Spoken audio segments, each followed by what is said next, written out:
Hi, I'm Jonathan Chin. I'm the co-founder of Lightbox and one of the producers of the HBO Tina documentary about Tina Turner. Hello, my name is Simon Chin. I'm the other co-founder of Lightbox, and I'm a producer of Tina, the feature documentary we've just made about Tina Turner. This is interview one, take one. My mother, she used to sit in the window of the kitchen when she was making dinner on Sundays. I used to just watch her. I thought she was so pretty. One day she wasn't in that window. She was never in it again.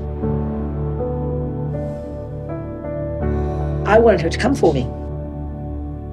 And I waited. She never did. And it's all right. You know why? I'm a girl from a cotton field that put myself above the destruction and the mistakes. And I'm here for you.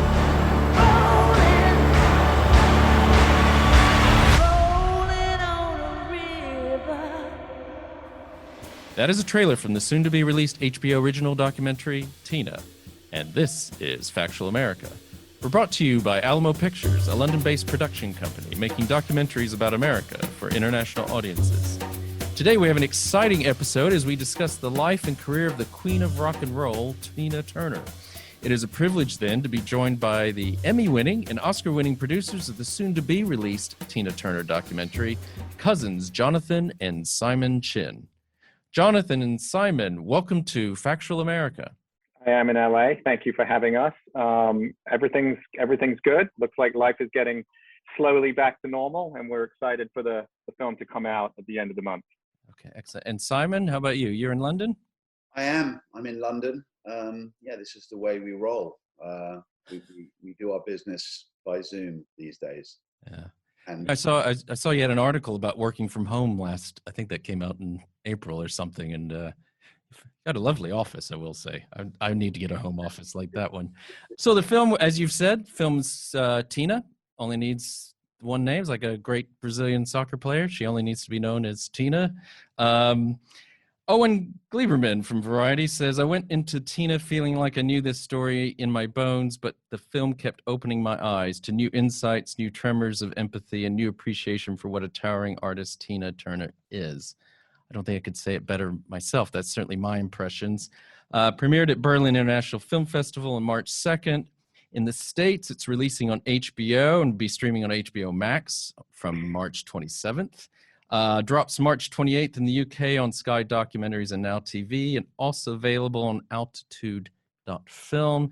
And for those of you not in North America and Britain, well, stay tuned. It will be coming out soon. And it will be coming out theatrically. Unfortunately, not here in the UK, not for a little while, but just stay tuned for that. I can imagine it would be amazing on the big screen. I've seen it on a 15-inch laptop, but it's and even there it was great. So also want to give a shout out to the directors, Daniel Lindsay and TJ Martin. And so thanks again so much, Jonathan and Aaron, for coming to the podcast. It's an honor to have you. Congratulations on this finally being released. And my goodness, you guys have quite a filmography, but you must be pretty happy with this result. yeah, absolutely. I mean, we're thrilled with the film. I mean, it was definitely these, as you may be aware, these feature docs, particularly the music ones, can sometimes be a real marathon. Yeah. You sort of start with a sort of dauntingly blank sheet of paper, and I guess in this one in particular, kind of the challenge or the daunting thing was that just simply this story has been told many times very well. Yeah. So what can we bring to it that will revitalize it, that will offer audiences something that they didn't know, that will frame it in a way that adds something to the narrative that people know. So yeah, I mean, it was definitely, that was the big challenge of this film. Okay. So I'm glad that you think we achieved that. Yeah, I definitely think you achieved it. You definitely pulled it off. I mean, we normally ask the people who come on to give a little synopsis of the film. It seems kind of funny to ask that question because we are talking about Tina Turner, but maybe just so for our listeners, and some won't be as familiar with of a certain generation and younger, maybe.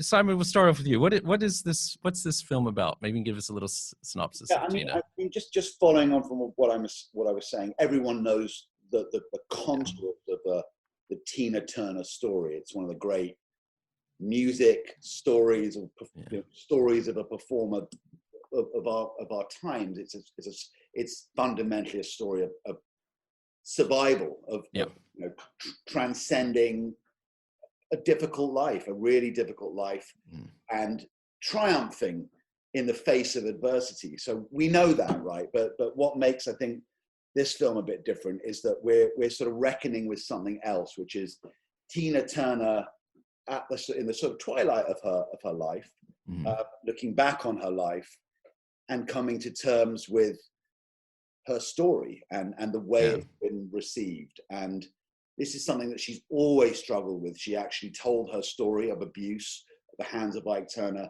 in order not to be defined by it, far from it, but actually to get away from it. So ultimately the film is about Tina coming to terms with that story and that legacy. Yeah. And Jonathan, I think it's as Simon's already kind of is talking about, is that it's kind of hard to believe it's the first time the whole story has been told, isn't it? I mean, I think for some of us who've come up with a certain age, I mean, a story has become a myth, and I mean that in this one meaning of the word myth. It's just become legend. It's there, and yet for a lot of us, we didn't really know the whole story, did we? Yeah, I mean, I think a lot of us knew the tentpoles of the story, the kind of basic structure of her story. But I think what Dan and TJ are getting at with this film that was exciting to us and hopefully will be exciting to audiences is that they're not only interested in the details of the story, but they're also interested in the story of the story. There's a sort of meta level to the film that I think raises some really interesting philosophical and existential questions about one's legacy and one's relationship to one's own story. And I think, we were so privileged to be able to, for Tina to sit down, in her 80th year, and start to reflect on her feelings about her own story. And I think that gives the film, a freshness and a point of view that hopefully for viewers who know the story will be exciting, and for those who know the story less, they'll get the story, but they'll also get the context of the story within Tina's full life. I'm not going to go into details of the plot of the film in the sense of we don't want to do spoiler alerts, and it's well worth. It's the quickest 2 hours I can remember, I must say. That's a compliment. I've had in a while. It's but Simon, what new insights does this film offer up? I think Tina herself and her kind of engagement with the story of her life in this film does feel unique. I haven't seen Tina talk in this way about her story. And part of that is we interviewed Tina in 2018, right? So that was pretty much the first thing that we did. She didn't want to sit for a very long time. We totally got that. She was never going to be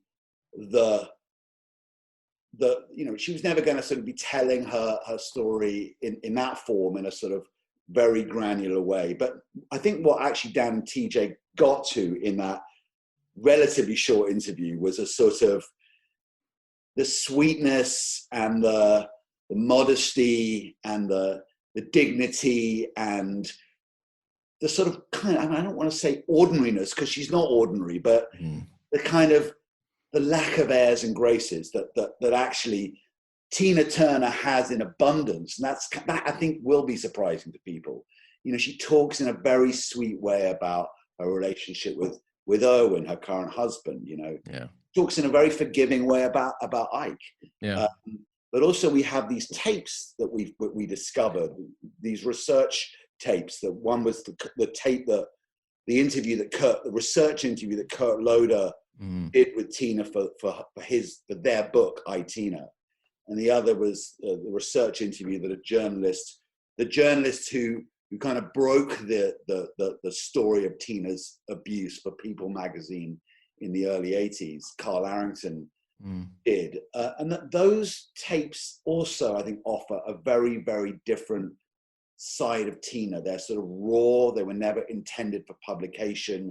So it's a very sort of intimate, raw, quite not that far from the events she's talking about, quite emotional Tina that you're hearing. To me, that is the revelation of the film. It's Tina the person, in a way you've never heard her before. Well, I think it's something I was going to, ask you about, certainly as we as we continue with this conversation. But since you've raised it, I mean, this People magazine interview, this is a and these research tapes you mentioned, they should both get a narration credit, I guess. I mean, they're very interesting. And so there's this People magazine interview from '81. It looms large in her life, and it looms large in the film. And I guess, Jonathan, I mean, this was supposed to be once and for all, I tell the story and then I'm done with it. But then that's right. But that's not what happens over the next 40 years, is it? It's not what happened. And the interview was done. It was a story. It wasn't front page story. Interestingly, I think Johnny Carson was on the front of that magazine, which tells you something. I mean, I think Tina was in, she was in a transitionary stage of her career, but she felt that she wanted to get the story out, to be rid of it for her own emotional journey. I also want to add, one of the things that's sort of revelatory is Tina's relationship to Buddhism, which I wasn't aware of how important Buddhism it was in her sort of trajectory of her life, and it's still important to her today. But going back to the People magazine article, yeah, she told the story for the very first time about her and Ike publicly as a attempt to sort of flush it out of her life in a sort of Buddhist way, and people really responded to the story, and it started the trajectory of it defining her bigger story. And from then there was, then she wrote the book with Kurt in order to sort of put more flesh on the bones and be done with it. Then Disney bought the rights to the book and made the movie What's Love Got to Do with It, which, in a very revealing moment in the film, at the time of the festival that it aired at, she admits that it was too hard for her to watch the film, What's Love Got to Do with It. And then, of course, the musical in London and on Broadway. And in some ways, our film is the final chapter where she actually talks about all those other iterations of her story, and expresses for the first time, I think, to the public her feelings about her story. So in some ways, the documentary hopefully is the end of that story for her, and she can, as she says so beautifully, bow out gracefully, and has, as Simon said, sort of come to terms now with her story. And Simon, I mean, I think that's what struck me, for those of us sort of I was in high school when she hit it big in sort of the the 80s. It feels like once you get to sort of What's Love Got to Do with It, that's kind of where almost for many of us in the public, that's where the narrative ended. But as your film captures, and as Jonathan was talking about, there's so much more to it, and things that, I mean, there are some things in this. You said you didn't know about the Buddhist element. I do vaguely remember that, but I don't remember her being a cabaret singer, and Yeah. struggling. That was amazing. 40-year-old single mom with 4 sons, no alimony, no child support, trying to make ends meet. That's amazing. That section also, I agree, does feel revelatory, doesn't it? And actually, it was one of the things that Dan and TJ, the directors, were first really kind of got interested in before actually they'd met Tina. They were sort of just totally fascinated with the sort of the detail of what happened between sort of leaving Ike and her solo success. And when you really kind of get into the detail of that, it's kind of awe-inspiring, isn't it? She had to start from scratch in such a sort of practical way, and sort of having had a real status in the music industry. To do that requires incredible humility, to sort of go back to the bottom, as it were, and build yourself up from nothing. And just the actual dynamics of the emotional aspect of that is sort of, it's in a way the most inspiring thing about Tina. And I guess my observation about her is that she sort of never lost that. I mean, I think we found her as a person to deal with. She has a lot of humility, as well as a lot of, the kind of qualities that any star has. But she actually has a lot of humility about her. Yeah, because as you say, the humility, but yet being able to, even when she's, singing in some lounge, basically in San Francisco, knowing and not making a very good impression on her future manager, Roger Davies, at least in the first session, to have that vision to, most people would laugh at themselves if they came out with things like, I want to be filling football stadiums full of people and being the, leading woman of rock and roll, and I want to do this and that. And you're, as you say, nearly at the bottom. I mean, to know that you've got the talent and the ability to achieve that, and then to pursue it's quite amazing. Yeah. Well, also, especially in the face of the odds that were stacked against her. Let's not forget she was a black rock and roll singer without her partner at that stage, her creative partner, because she had run away from him. Not a young woman anymore. And I think the film does a great job of presenting the prejudices in the music industry and the higher echelons of the music industry at that time.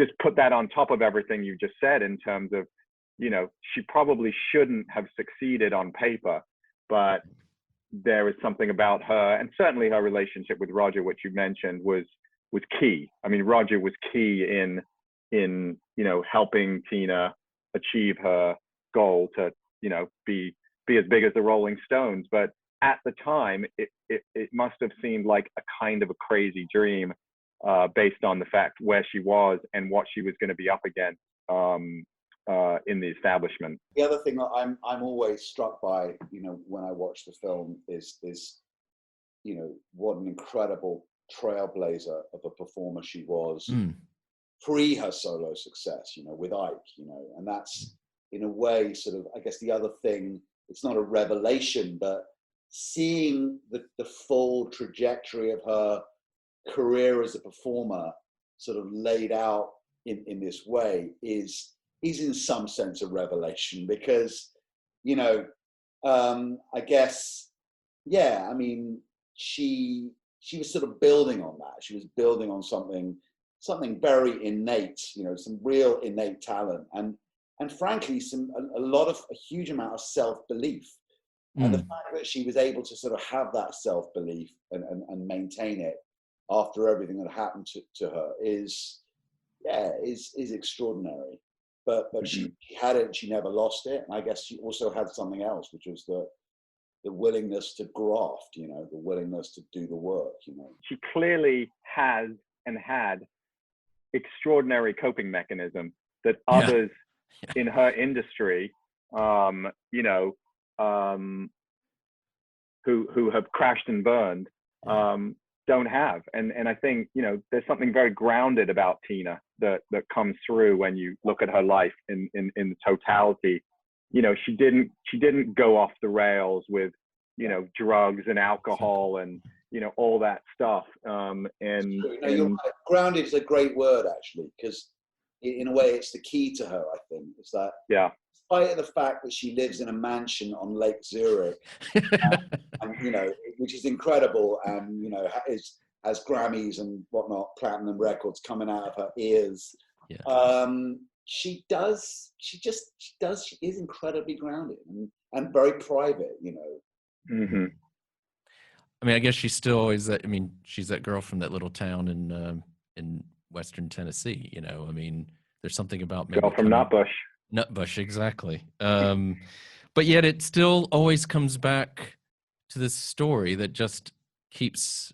I hate to use the term, but haunting her. Really, I mean, I think the film rightly raises up the stars that her husband even kind of puts in these terms, that she's basically like a soldier who's going through post-traumatic stress disorder every time. And I think you have a great sequence where you're just showing these, you know, she's already made it big, but every interview she goes to, she's made to relive this. There's that cringing one with she's next to Mel Gibson, and they're just, you know, done Mad Max, and the looks on his face, he can't even disguise the fact that how disgusted he is with the questioning. That is a very telling look on Mel Gibson in that interview, for sure, because I think he feels incredibly bad for Tina in that moment, and feels that she's being hijacked in a certain way. And but look at the grace that she sort of deals with it. You know, I mean, that's Tina. You know, she dealt with those things with grace but strength. And yeah, it must have been incredibly painful to be constantly be pointed towards a part of your life that you want to move beyond. But, you know, I think Tina says it, and it's a double-edged sword, because I think, I mean, let's be honest, a lot of women have suffered at the hands of their partners and their husbands in similar ways. And so, you know, I think she also understands that there is a responsibility to sort of survive and be an inspiration. But the problem is that it's very painful for her to do that. And so that's the real tension, I think, of her legacy in a certain way, that I think in making this film, you know, I'd like to think that she has gained some peace about. Okay. I think that takes, I think we're well halfway in. So I think we're going to have a little break here, and then we'll be right back. Let our sponsors say something, and then we'll be right back with Jonathan and Simon Chin. You're listening to Factual America. Subscribe to our mailing list or follow us on Facebook, Instagram, or Twitter at Alamo Pictures to keep up to date with new releases or upcoming shows. Check out the show notes to learn more about the program, our guests, and the team behind the production. Now back to Factual America. Welcome back to Factual America. I'm here with Oscar and Emmy-winning producers Jonathan and Simon Chin. The film is Tina. It's releasing on HBO and streaming on HBO Max from March 27th. Drops March 28th in the UK on Sky Documentaries and Now TV. Also available on Altitude Film. And there is a theatrical release. Just check your local listings, I think is what they might tell us to do. So we're obviously been talking about Tina Turner. One thing, just for me personally, revelatory, and we are a UK-based podcast. I didn't realize she had this London connection that looms large.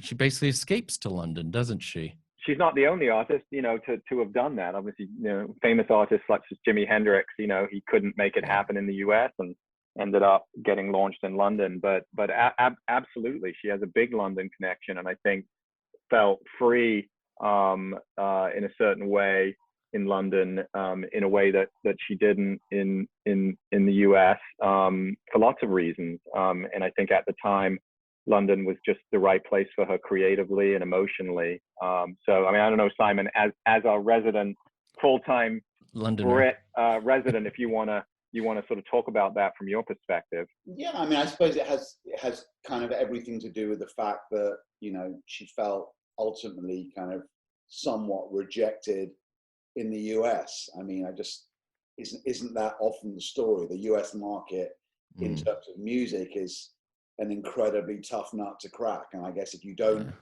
conform, you know, if you don't sort of fit a particular category. Another film I made, I produced, was called Searching for Sugar Man, which you may be aware of, and Rodriguez had the same problem, right? He couldn't, he just didn't fit. You know, he was a man outside of his time, ahead of his time, actually. And Tina arguably was the same. So I think the UK market tends to be more, I don't know whether the word forgiving is quite the right word, maybe just a bit more adventurous, right? A bit more accommodating of people who don't fit neatly into boxes. At that time, I think that's true. I think that I think London was the right place for her, and obviously welcomed her with open arms, and is a big part of her successful career, both with Ike and also as a solo artist. I think that's, as someone who grew up in the U.S. and at that time, I can tell you, it's very rigid, or was very rigid in terms of radio, where you could get played across the different genres. I've always said I didn't appreciate pop music because I had a certain view. Pop music was like a dirty word in my mind until I came to the UK, and then I now appreciate what it is, actually, I think.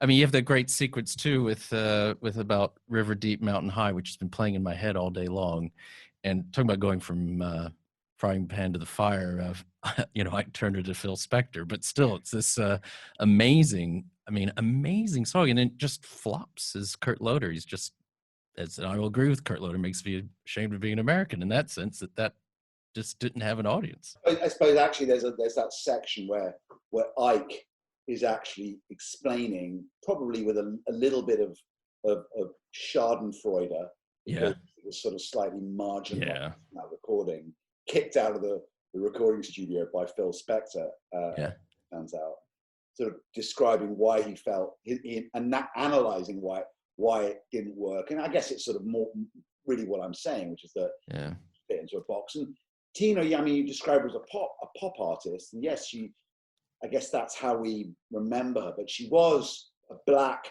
female, you know, singing rock, and that didn't quite compute, did it, for an American audience? No, and I think it's probably it's not trying to make this personal, but it's probably why I didn't appreciate her at the time. I will say, just to be honest, I think it was just kind of this doesn't compute. This isn't, you know, when actually it makes more than perfect sense. I mean, if you don't mind, I think a great film. We could talk about Tina Turner all day. I highly recommend people watch this film when it comes out. But whose idea was this to make this film? Do you just wake up one day and think, hey, you know, let's make a Tina Turner doc? I mean, how did this come about? Weirdly, a sort of opportunity that sort of presented itself, which is that I had actually met with the producer of the Tina musical, who's called Tally Pellman, at a dinner for a kind of mutual friend, and she called me up kind of out of the blue sometime after, asking whether we'd be interested in doing some short documentaries to sort of help them promote the musical, but she didn't want to feel too promotional. So sort of behind the scenes, like 3 behind the scenes, 5-minute docs, and the money wasn't exciting. So I said, it's not something that we're really going to be that interested in, other than as an opportunity to build a relationship with Tina, and as an opportunity, you know, if you're up for it, to help persuade her to do a feature documentary with us. So that was kind of the basis on which we did it. And by the way, we really enjoyed doing it. We have a great in-house director called Ed Perkins, who's now Oscar nominated. He was kicking around, so we put him on it, and he did an amazing job. And I think Tina and Owen, her husband, were quite impressed. And we, you know, got the opportunity to meet them and started talking. And, you know, and Tally, you know, was as good as her word. She sort of actually went back, and they were reticent, I have to say. They weren't that excited about doing a feature doc. But she really vouched for us. So I think, and they trust her. So that was that story. And Tina and Erwin were on board from the beginning, were they? In a sense, well, in more than a sense, they are our partners on the film. The proposition was always that we were going to do something that kind of aimed to be definitive, something that had never been done before with Tina's full participation. I know you have a working relationship with Daniel Lindsay and TJ Martin, the directors, but when did you, I don't think they've definitely, not to categorize people, they didn't necessarily have done a music doc before, I don't know, but when did you line them up and decide to bring them onto the project? It was shortly after that. I think Simon actually met with them in London and mentioned it to them. And I think our thinking was, we'd worked with them on a film called LA92 about the civil unrest in Los Angeles, and they had approached that material with sort of such a distinctive directorial point of view, and we had such a great experience with them working on that. I think in a weird way, our thinking was we knew they would bring something interesting to it, and in a way we thought maybe they would be a more interesting choice than a director that had sort of made a lot of music docs, if you see what I mean, because we knew that the biggest challenge was to make a film that was going to tell a story that had been told. So it was very important to us to work with a director or directors in this case that we felt confident above all else we're going to do something interesting, and not just follow the kind of music doc conventions too strictly. I think we knew with those guys, we just knew from our experience on LA92 that they would literally not rest until the film did something a bit different, right? And they're incredible.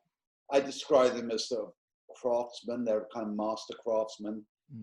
It is a bit with them like sort of hewing a really massive and slightly daunting piece of granite. It takes long to have this process, and in a way you have to embrace the process with them and let them do their thing, which is chipping away at the granite one little piece at a time until suddenly finally you can kind of see the sculpture that they're trying to create. It's a great analogy, and just to get a bit nerdy on the filmmaking side, what Dan and TJ do, now that it's such a great analogy, Simon, what Dan and TJ do that very, very few directors do is that they actually chisel away at the back of the statue that nobody sees, because they need to do that as part of their process. If you walked around to the back door of the process, you would see something that was really well crafted, even though nobody's going to see it because they're so exhaustive in their process.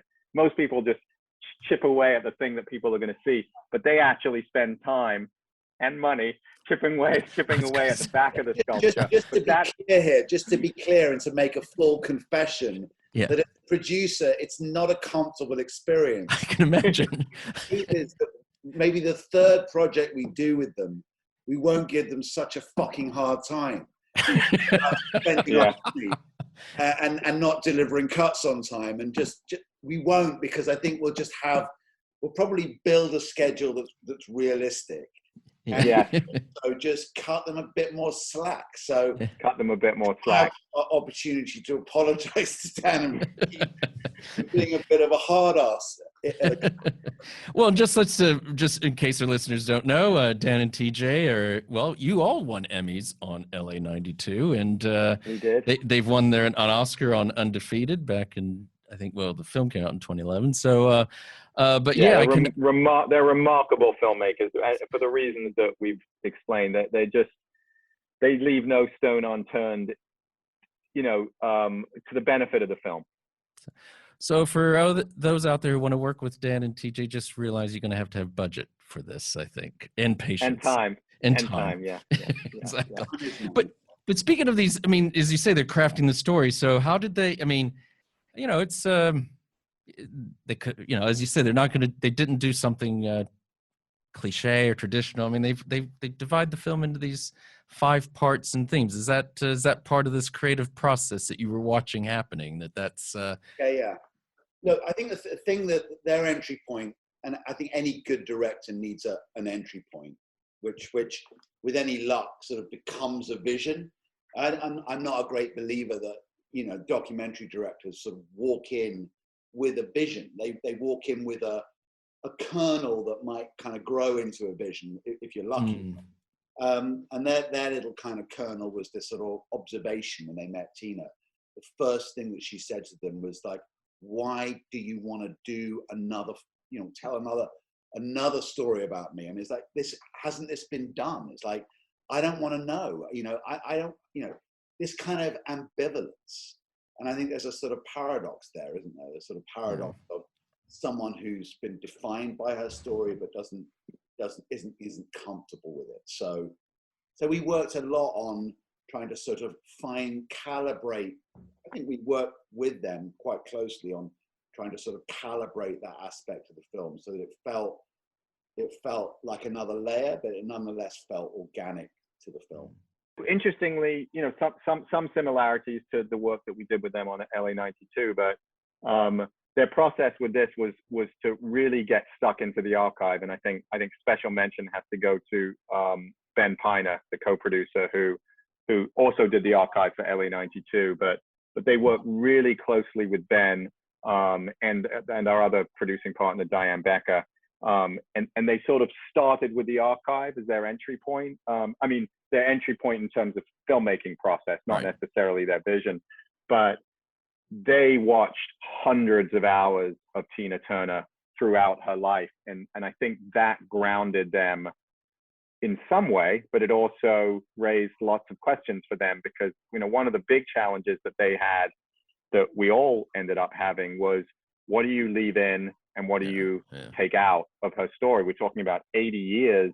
And that was a really big challenge for them, was sort of understanding a framework that would help them decide what to leave in and what to take out. So obviously we watched a lot of quite long versions of the film, that over time, became more focused. But the archive was their starting point. And I think the archive is very rich and very layered, and I think brings a lot to the meaning of the film and reveals Tina really well. Because the interview was short. Yeah. There's material in there that has genuinely never been seen before. For sure. There's actually the guys built a great relationship with the late, wonderful Rhonda Graham, who was sort of Tina's confidant, close friend, I think tour manager at one point. And Rhonda has this amazing archive, a lot of photographs, but I think some Super 8 footage that had never been seen before. Amazing stuff. Yeah. And there's stuff in there that we actually, I don't know if you noticed, but there's a kind of originally shot material, actually not originally shot by us, of inside Tina and Ike's house. Yeah. And that was a bit of a discovery. That was a filmmaker that I think Jonathan came across, and I actually ended up meeting, who had embarked on making a short film based on this house that he discovered had been acquired by, had been sold by Tina and Ike to a guy who basically not touched it. So completely intact, the furnishings, everything. And he discovered that this house was going to be demolished. He had 10 days to go in there and film it for posterity, and finally filmed it being demolished. So we have this unique footage in our film of that house, which you can see if you look at some of the old archive. You can actually see is exactly the same furnishing. I think when HBO first saw the footage, they asked us how we recreated it so exactly, and we said we didn't. It's the dentist that bought. That's the house that the dentist bought, and he completely preserved it, which is, it's such a gift for filmmakers to be able to inhabit a historic space like that. And again, thank you to Flavio who filmed that footage and provided it to the film. It's a great aspect of of Tina's life that was luckily preserved, now being demolished. No, that's amazing. I was going to ask that because I did notice that myself. I was like, wait a minute, that's not just some recreation. That is, No, because you have that Super 8. I think it's all in black and white, but I think most of it. But yeah, it's like, that's actually early video. That's early video footage. Interestingly, yeah. Oh, really? Oh, wow. That's So video footage of the black and white stuff in her house. The beginnings of video technology. And then, but as you mentioned, I think Simon mentioned earlier, you discovered these research tapes that both Carl Arrington and Kurt Loder had, which I think is brilliant because I guess, as you said, you had a short, you've brought her on camera in the last couple of years, but it was a relatively short interview, but you don't make her have to relive all that, do you? This is what I would call making a virtue out of a necessity. Yeah. I mean, Tina was never up for, and these were part of the ground rules that were established. She was never going to be up for sitting for a long interview, partly because, she, you can see in the film, she's pretty ambivalent at some level, but also I think, let's be clear, it's traumatic for her. And I didn't think we were ever that up for re-traumatizing her. I don't want to do that. So then the question, the kind of big question was, how does Tina's voice, sort of, where does Tina's voice come from? So the search began at that point. I think we were aware that there were research interviews done for the I-Tina book. I believe Tina and Erwin told us about them.